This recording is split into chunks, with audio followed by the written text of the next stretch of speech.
ہیں اور جب ان پر آیات پڑھی جاتی ہیں زادتہم ایمانا، قرآن کو سن کر ایمان بڑھتا ہے، رحمان کی آیات کو سن کر ایمان بڑھتا ہے۔ اور یہ قبروں پہ بھروسہ کرنے والے نہیں، یہ مردوں سے مانگنے والے نہیں، یہ مردوں کے عرصوں میں جانے والے نہیں، وَعَلَىٰ رَبِّهِمْ يَتَوَكَّلُونَ، یہ اپنے اللہ پر توکل کرنے والے۔ إِنَّ الَّذِينَ أُوتُوا الْعِلْمَ مِنْ قَبْلِهِ، یاد کر لیجئے جن لوگوں کو اس سے پہلے علم ملا، اذا یتلا علیہم، جب ان پہ اللہ کی آیات پڑھی جاتی، جب ان پہ قرآن کی تلاوت ہوتی، یخرون للاذقان سجدا، وہ اپنے چہروں کے بل گر جاتے، ویقولون، اور آوازیں لگاتے، سبحان ربنا ان کان وعد ربنا لمفعولا، ہمارا رب پاک ہے۔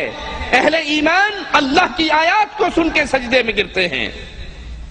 اسی لیے رسول کریم صلی اللہ علیہ وسلم نے فرمایا، جب آدم کا بیٹا قرآن کی آیات سنتا ہے، قرآن کی آیات پڑھتا ہے، سجدہ تلاوت سے گزرتا ہے اور اس آیت پہ سجدہ کرتا ہے، شیطان روتا ہے، افسوس مجھے سجدہ کرنے کا حکم ہوا اور میں نے نہیں کیا، میرے لیے ہمیشہ کی آگ اور جہنم ہے۔ آدم کا بیٹا سجدہ کرتا ہے تو اس کے لیے اللہ جنت مقرر کر دیتا ہے۔ وَيَخِرُّونَ لِلْأَذْقَانِ يَبْكُونَ وَيَزِيدُهُمْ خُشُوعًا، اہل ایمان قرآن سن کے، قوالیاں سن کر نہیں، دھمال ڈال کر نہیں، ڈانس دیکھ کر نہیں، ناچتے ہوئے نہیں، ڈھول کی آواز سن کر طبلے پہ رقص کرتے ہوئے نہیں، بلکہ قرآن کی آواز سنتے ہوئے، وَيَخِرُّونَ لِلْأَذْقَانِ يَبْكُونَ وَيَزِيدُهُمْ خُشُوعًا، یہ اہل ایمان منہ کے بل گر پڑتے ہیں، روتے ہیں، ان کے دل میں اللہ کا خشوع اور ڈر اور زیادہ ہوتا ہے۔ وَإِذَا سَمِعُوا مَا أُنزِلَ إِلَى الرَّسُولِ تَرَىٰ أَعْيُنَهُمْ تَفِيضُ مِنَ الدَّمْعِ، اہل ایمان یہ جب اللہ کی آیات کو سنتے ہیں، اللہ کے رسول پر وحی ہوتی ہے، اہل ایمان اس وحی کو سنتے ہیں تو ان کی آنکھوں سے آنسو جاری ہوتے ہیں، قرآن سن کر دل نرم ہوتے ہیں، قرآن سن کر اللہ کی طرف انسان بڑھتا ہے، قرآن سن کر قرآن کا سماع کرنے سے انسان اللہ کی طرف بڑھتا ہے، اس کے ایمان میں اضافہ ہوتا ہے، اس کے دل میں اللہ کا ڈر پیدا ہوتا ہے۔ اور اسی چیز کو سننے کا اللہ نے حکم دیا ہے، قوالی سننے کا حکم نہیں دیا، ڈانس دیکھنے کا حکم نہیں دیا، ڈھول اور طبلے بجانے کا حکم نہیں دیا۔ حکم کیا دیا ہے؟ آئیے قرآن کی آیت سنیے، وَإِذَا قُرِئَ الْقُرْآنُ فَاسْتَمِعُوا لَهُ وَأَنصِتُوا لَعَلَّكُمْ تُرْحَمُونَ، جب قرآن پڑھا جائے تو خاموشی سے سنو، اس کی طرف خاموش رہو، دھیان لگاؤ، یہ کام تم کر لو اللہ تم پر رحم کر دے گا۔ قرآن کو سننا مشروع ہے، ثواب کا باعث ہے، اور قرآن سننے والوں سے مالک محبت کرتا ہے، ان کی تعریف کرتا ہے۔ وَإِذَا تُتْلَى عَلَيْهِ آيَاتُنَا، اور جو قرآن نہیں سنتا اس کا حال کیسے بیان کرتا ہے؟ وَإِذَا تُتْلَى عَلَيْهِ آيَاتُنَا وَلَّا مُسْتَكْبِرًا كَأَن لَّمْ يَسْمَعْهَا كَأَنَّ فِي أُذُنَيْهِ وَقْرًا، جب اس پر قرآن کی تلاوت کی جائے، انہیں قرآن سنائے، کہ سانو قرآن نہ سناؤ، ہمیں جو سکون قوالی سے ملتا ہے قرآن سے نہیں ملتا، کیوں نہ سنائیں؟ کہ قرآن سمجھنے کے لیے 18 علوم چاہیے اور قوالی سمجھنے کے لیے صرف شرک اور کفر کی لعنت چاہیے جو ہمارے دل میں موجود ہے۔ ہم قوالی سن کے، آپ دیکھ لیجئے لاہور کے بسوں کو صبح صبح جا کے چیک کر لیجئے، 1000 کے اندر کوئی ایک بس نہیں ہوگی جس میں صبح قرآن کی تلاوت ہو، اور آپ کو سینکڑوں بسیں مل جائیں گی جہاں نصرت فتح علی خان کا کفر چل رہا ہوگا۔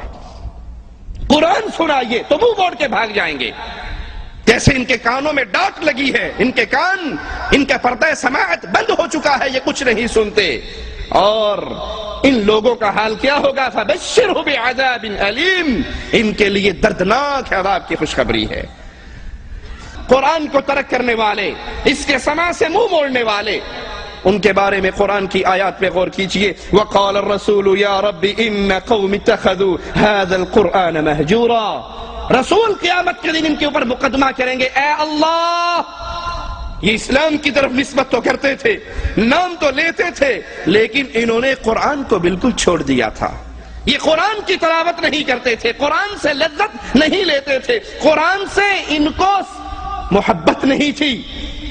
قیامت کے دن ان کے اوپر مقدمہ کرنے والے محمد رسول اللہ ہوں گے، اور یہی وہ سماع ہے جس کی فرمائش محمد کریم صلی اللہ علیہ وسلم اپنے اصحاب سے کیا کرتے تھے.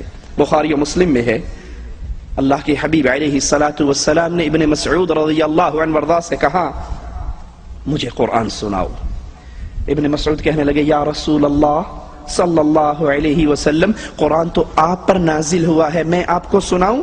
آقا علیہ السلام نے فرمایا مجھے دوسروں کی زبان سے سننا اچھا لگتا ہے.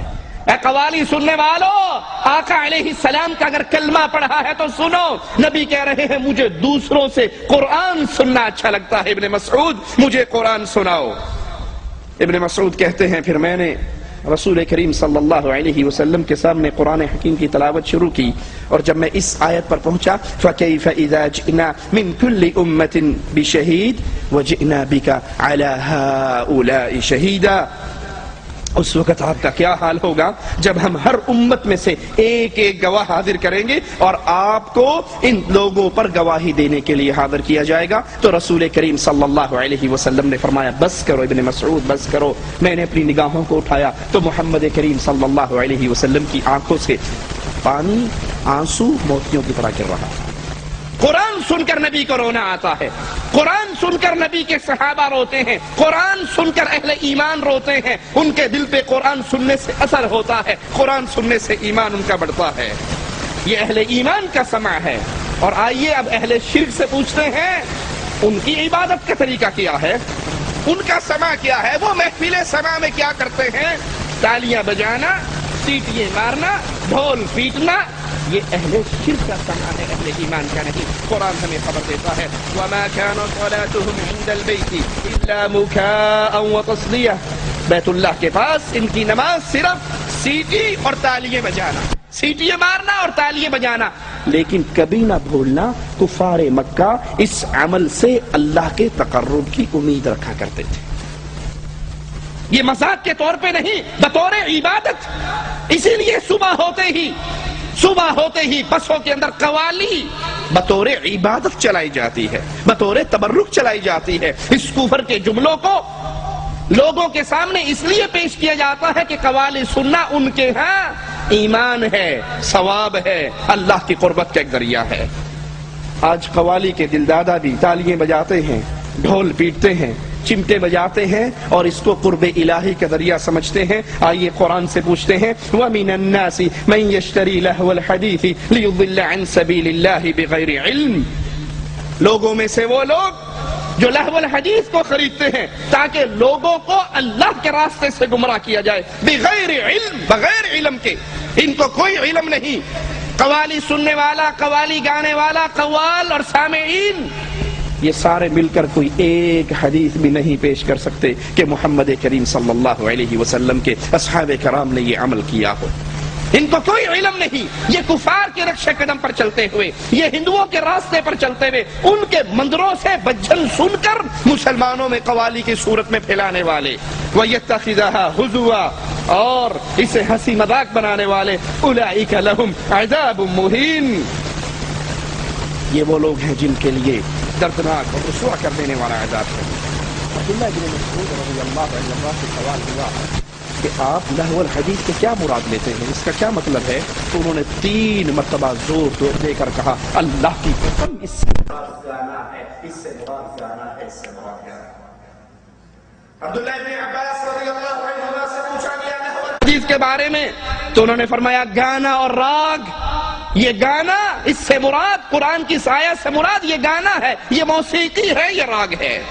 مسند احمد میں اور ترمذی میں اور ابن ماجہ میں ہے رسول کریم صلی اللہ علیہ وسلم نے فرمایا گانے والی کو نہ بیچا کرو، گانے والی کو نہ بیچا کرو، نہ انہیں خریدا کرو، نہ انہیں گانا سکھایا کرو، اور ان کی قیمت حرام ہے. اور ایسی ہی باتوں کے بارے میں لہو الحدیث کی آیت نازل